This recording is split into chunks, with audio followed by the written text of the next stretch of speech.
We continue our annual tribute to those who have served our country. We have the story of a man who refuses to let a life-changing injury keep him down. That's right. On this installment of Veterans Voices, an Army vet in James City County uses his horrifying experience to help others. He spoke with 10 on Your Side's Chris Horne at a home in Toano. Chris.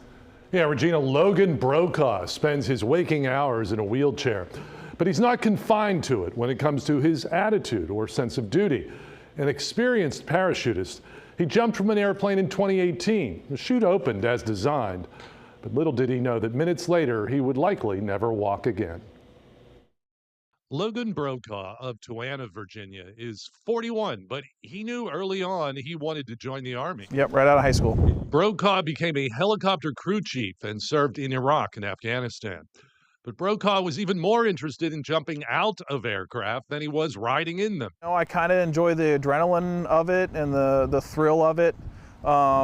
Actually, more so than like the actual free fall part of it. I enjoyed being under canopy a lot more than just jumping. 7 years ago in November, he was training to be a jump instructor in Arizona, doing something he'd done hundreds of times. And I got injured on my 496th jump. Brokaw jumped from 13,500 feet. Landing, I had a little bit of disorientation. I was worried about a buddy ahead of me, and I was kind of distracted a bit.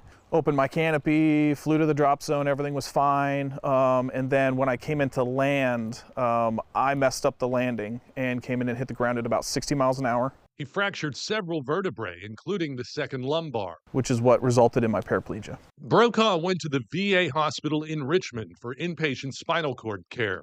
He was even placed in a coma for 2 weeks. I mean, luckily on the day of my injury, I was in the best shape of my life. And that's ultimately, the doctor said, is probably what saved my life. A friend referred him to the nonprofit Semper Fi and America's Fund. Within a couple of days, the fund was in my life and has been since. I mean, their mission is to help critically injured, wounded, and ill service members. It's not just, a little bit of help and they disappear.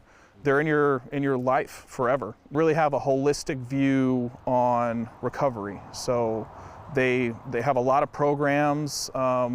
It's not just funding, but they have all kinds of stuff that they can help veterans with. Even a spinal cord injury can't keep Brokaw from getting around to other newly injured service members. He shares with them his life lessons as he represents the organization. Life's not over, it's just different. There's plenty of life to live with disability. Amazing attitude and inspiration. We have more on Semper Fi and America's Fund on our website, and how your donation will go further than you might think, thanks to a driving force in the world of golf. Chris Horne, 10 on Your Side.